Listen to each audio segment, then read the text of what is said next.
Hello and welcome to my channel. This is my birth story. If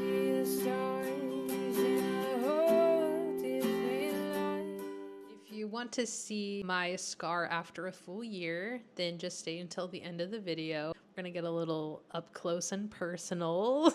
This is a little bit late, but I figured I would document her birth story. I haven't posted in a while and I feel really guilty for not filming up until she was born. I wish I would have captured that, but I want to start now. I gave birth to Elowen Jeanette Ranger.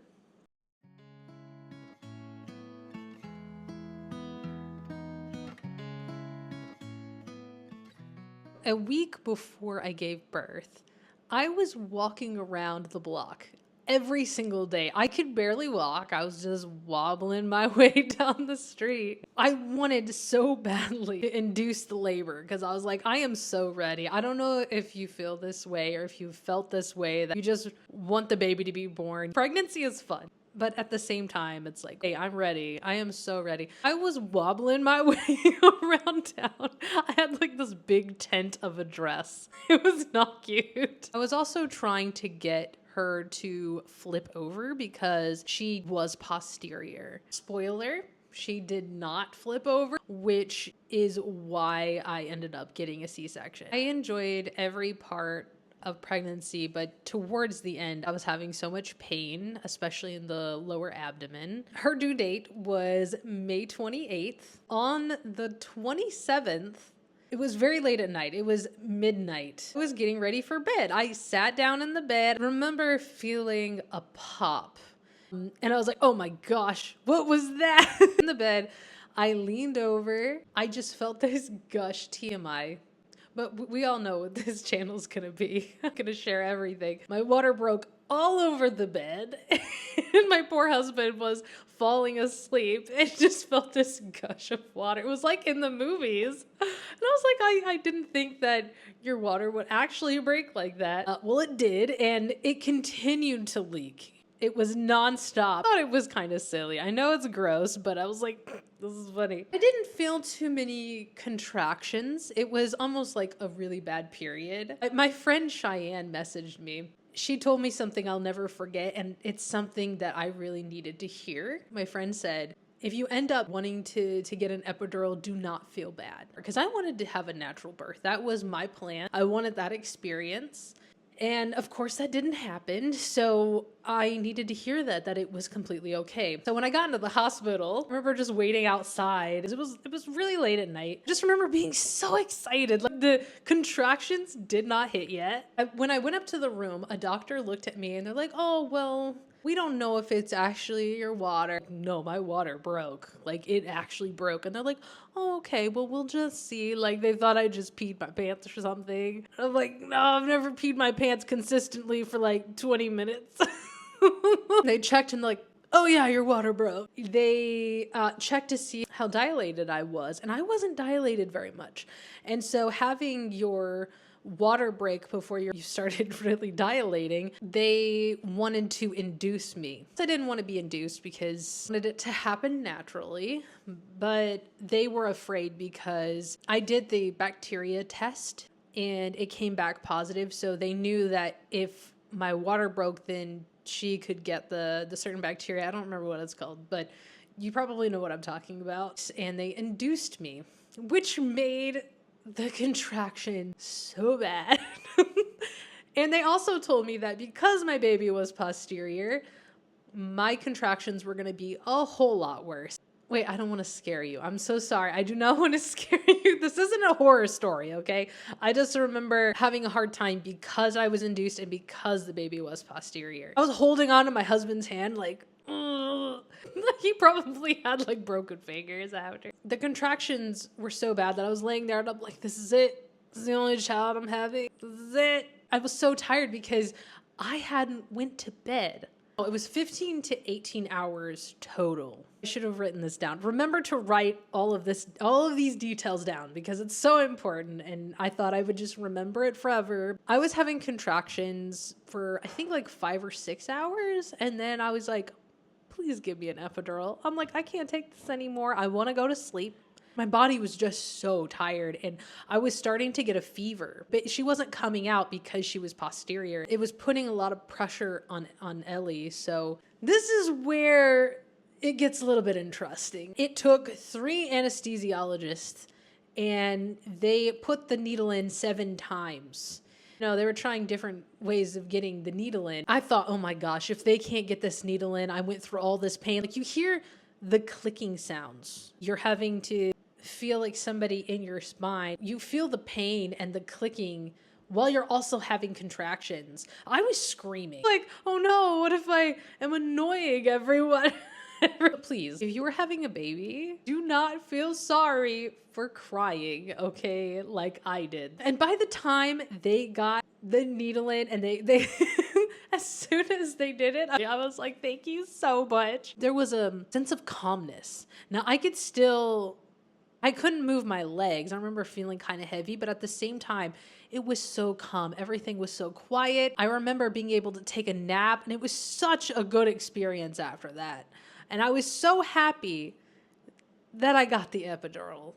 Yes, it was a little bit wild having so many people come in trying to get this needle in me. But once it was done, it was like, oh, yes, final peace. Yes. I had been having contractions for 15 to 18 hours. They decided to give me a C-section. And I was like, whatever, just please get this baby out. I want her to be safe. And my body is tired. You just want the baby to be fine. You just want to be fine.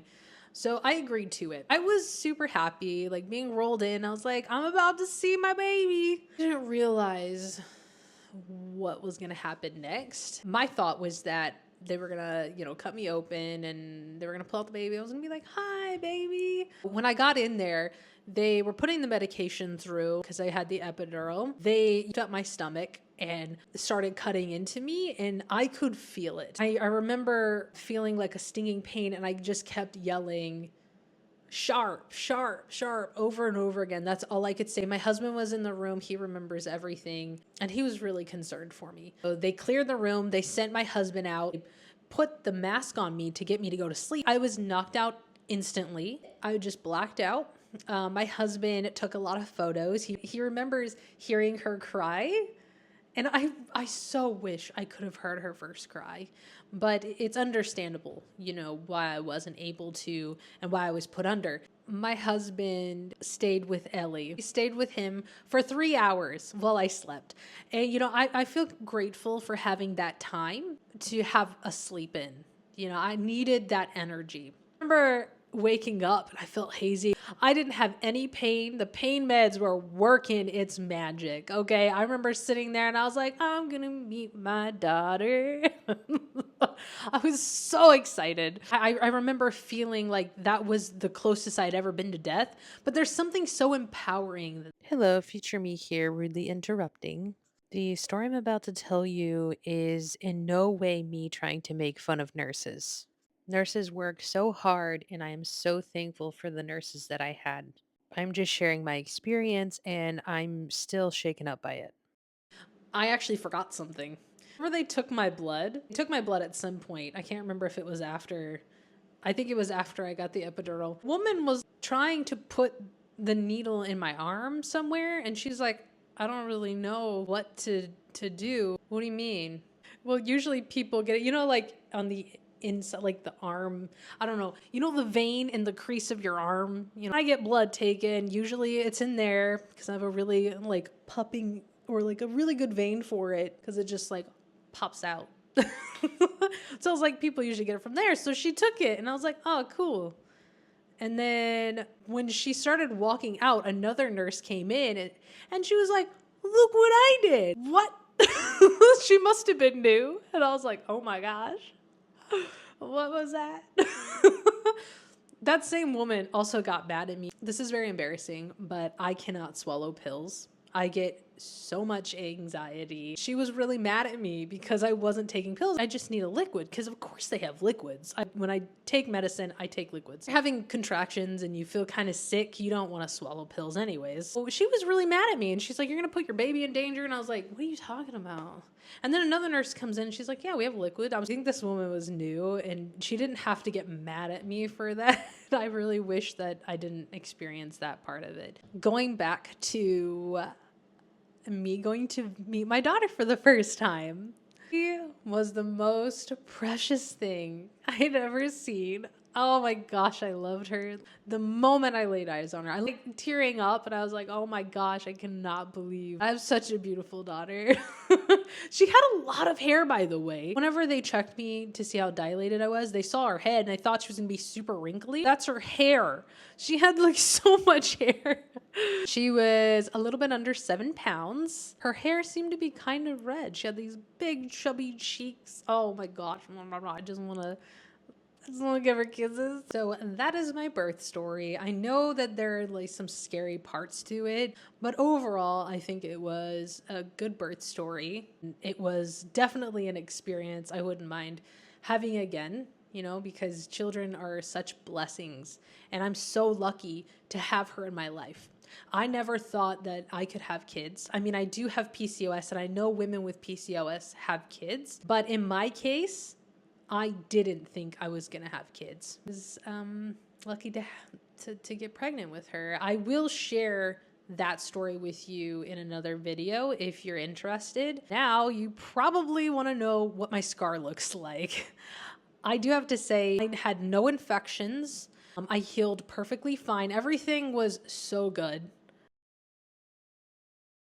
As you can see, the scar isn't too noticeable. You can see a lot of stretch marks after having a baby, obviously. Yes, there is hair, but again, I have PCOS. It could be a lot worse, and I'm happy with it. Thank you so much for watching until the end, and I'm glad that you could experience this with me. As mothers, I think it's so important to share our stories about what it's like being mothers and what it's like giving birth. All of this can be traumatic. It's exciting, but it's traumatic. So, being around a community and being able to let out your emotions, I feel is so important. Thanks again, guys. Bye.